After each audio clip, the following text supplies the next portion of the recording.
Keto pancakes. There's nothing more comforting than a big stack of pancakes for breakfast. Choosing to follow the keto diet doesn't mean you have to give that up. Our recipe is super easy and will definitely satisfy your cravings. Ingredients: ½ c. almond flour, 4 ounces cream cheese, softened, 4 large eggs, 1 teaspoon lemon zest, butter, for frying and serving. Directions: in a medium bowl, whisk together almond flour, cream cheese, eggs, and lemon zest until smooth.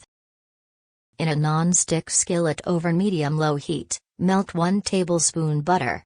Pour in about 3 tablespoons batter and cook until golden, 2 minutes. Flip and cook 2 minutes more. Transfer to a plate and repeat with remaining batter. Serve topped with butter. There is more on the link below, click on it.